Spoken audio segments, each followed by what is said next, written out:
This is part two of chapter seven, modern communications on dispersive channels. So in the last discussion, we talked about what are dispersive channels, and we talked about an adaptive equalizer approach. So now we're going to focus on another technique, OFDM, orthogonal frequency division multiplexing, a technique which basically builds a bunch of parallel, narrow band, very thin, um, uh, basically carriers, and uses them together to try to compensate for some of the adverse effects of dispersion.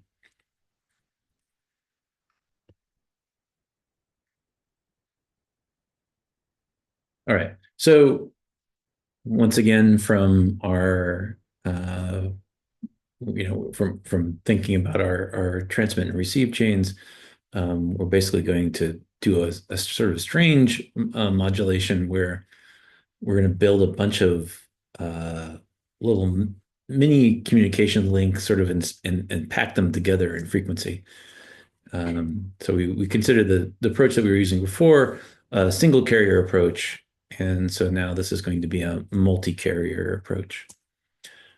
And it's surprising how often sync functions pop out in our discussions, and it shows up yet once again. So if you think about the Fourier transform of a top hat that is something which has a constant value over some period of time and zeros elsewhere, that produces a sync function. And sync functions have interesting characteristics in that it has some value at zero, and then has zero crossings on a regular lattice away from that peak, and we can exploit that structure. Additionally, if instead of sending out something for some period of time, we send it out for n times that period of time, of course, it's being transmitted longer in time, and that corresponds to a reduction in the width of the sync functions in the frequency domain. And in fact, it's exactly 1/16 as wide in the frequency domain. So we can use this. Additionally, we know how to move things around in the complex baseband frequency domain. And we basically apply a phase ramp, some exponential times I 2 pi t times whatever frequency you want to shift, and that will move it around in frequency. So if we started here, we can move it to some new location in frequency. We discussed this previously. And if we do our job right, what will happen is we can set our sync functions in the frequency domain so that the peak of each sync is lined up with zeros of other syncs. All right, so we just have to shift this the right frequency offset so that it basically crosses. We have zero crossings right at the peak of all the at zero crossings of other sync functions. All right, so what does have to be true for this to happen? Right, so we're gonna build this like notionally in the frequency domain, but then we need to convert it to a time domain signal so we can then use that time domain signal and run it through our amplifiers and such, up conversion and amplifiers. So what is the characteristic of the phase ramp that moves the sync function just the right amount so that it's orthogonal? Well, it turns out it's exactly what we produce with the inverse DFT, or the fast version, the inverse FFT. If you recall what that is we have a kernel. It's e to the I 2 pi divided by n. So that's beta in this case. And then we raise that to the power of the row index times the column index, where we start at zero. And so there's a zero in all the entries here, and a zero in all the exponents along this direction too. And so what you get is all ones along the first row and all ones along the first column as well. And then along the second row, what happens is you get, so beta raised to 1 times 0, then 1 times 1, 1 times 2, and it wraps around once along the row. And then the next row wraps around twice, the next row wraps around 3 times, and so forth. And it turns out that these rows are orthogonal to each other. And that's consequently, that's exactly the orthogonality we need to basically line the sinc functions up so that they're at different frequencies. More precisely, we think of them being lined up this way, and then we can convert it back in time so that convert it using the inverse DFT to a time domain signal that has these characteristics. All right. So an example about how we use this is that we would say grab 16 symbols, and instead of trying to send those 16 symbols out as quickly as we could in time, we're going to grab a block of them and interpret them as being stacked up in frequency. And then you can imagine that, sort of thinking about that in terms of the different sinc functions that are our output, and they're lined up in such a way so that they are at the zeros. Every peak is at the zero of all the other sinc functions. For the sake of just clarity, and I'll show BPSK. So you can see here's a sinc function with a -1 and then +1, +1, -1, +1. This works if it were 1024 QAM. It doesn't matter. It's just hard to actually show what's going on that way. So we interpret our 16 symbols as being stacked up in frequency, not going out as fast as possible in time. Then we evaluate the inverse FFT, and that's our time domain signal, and we use that and send that out. So putting it all together, what we end up doing is we have some incoming bits. We map those to points on our constellation.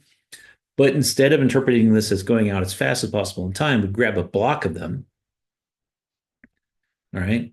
And then if we can think about that, in some sense, we then, for that block, send them out as slow as we possibly can in time, but we stack them up in frequency. And we do that by taking the IFFT. So we actually have a bunch of symbols going out simultaneously in time at different frequencies. And the effect of that actually is to have a Gaussian-looking time domain signal that's produced in the complex baseband. Then we upconvert and send out the amplifier and antenna. It gets messed up by the channel. You got a receive antenna, LNA downconvert, and then we have another sort of Gaussian-looking thing, but although it's been messed up by the channel. Take the FFT of that to recover our symbols. So once again, we're interpreting this as these are stacked up in the frequency domain. If our subcarriers are how we're stacking these things up in frequency are sufficiently narrow, then what we have here is looks like a really, really thin single carrier system from before that didn't notice the fact that there was dispersion. And we can model the channel in each subcarrier as just a complex coefficient. So there's some attenuation and then there's some rotation because of some phase. But we've dealt with this before. We just estimate the complex channel for each subcarrier and fix it like we did for a single carrier system.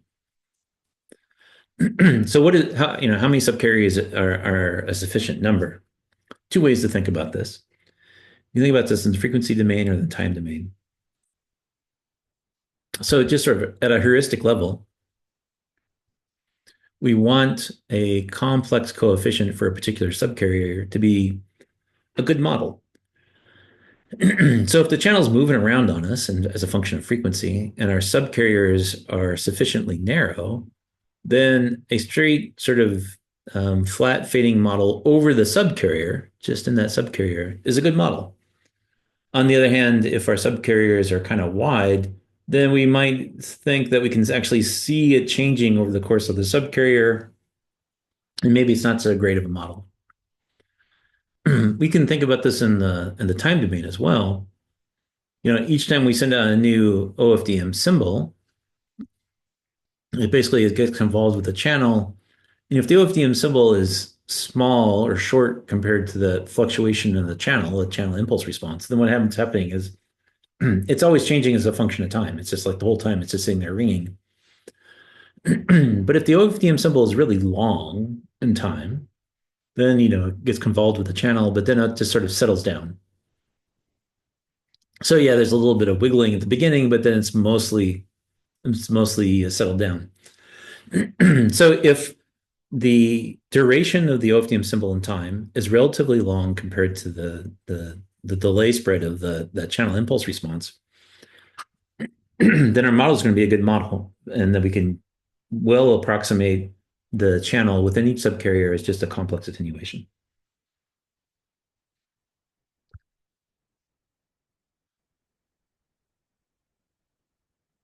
We do another problem to deal with it.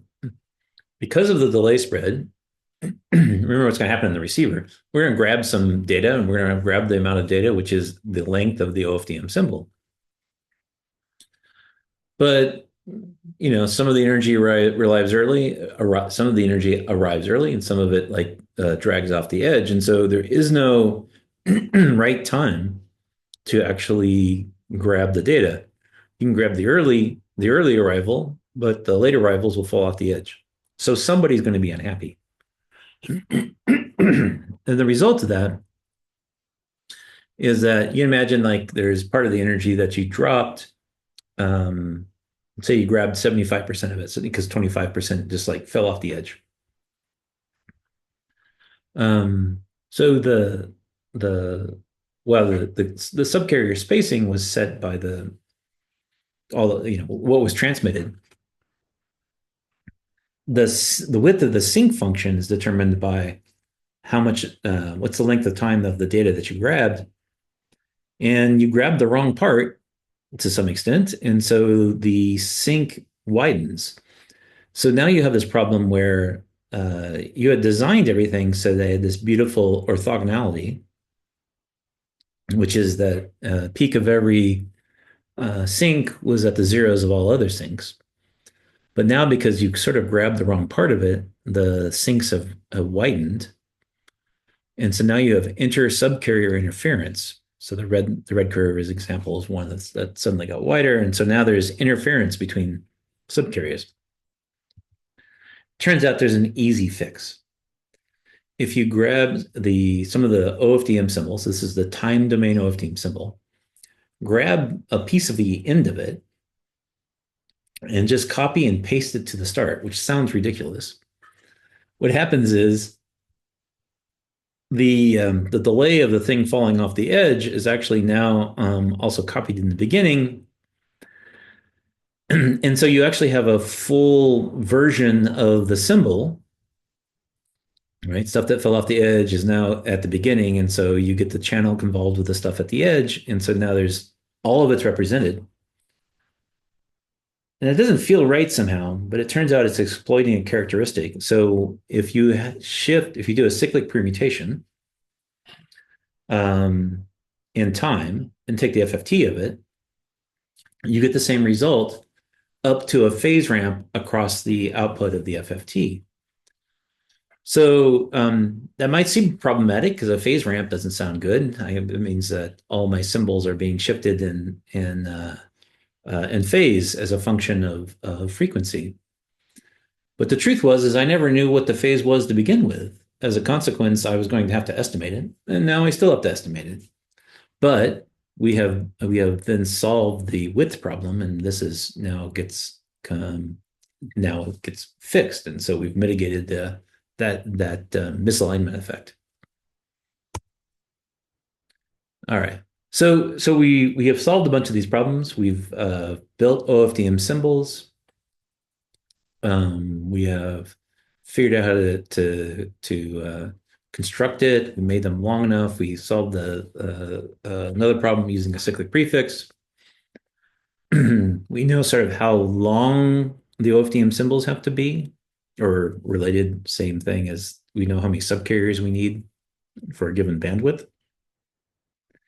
The last trick is basically to do the same thing we've always done, which is how do we do the training to estimate what the channel is.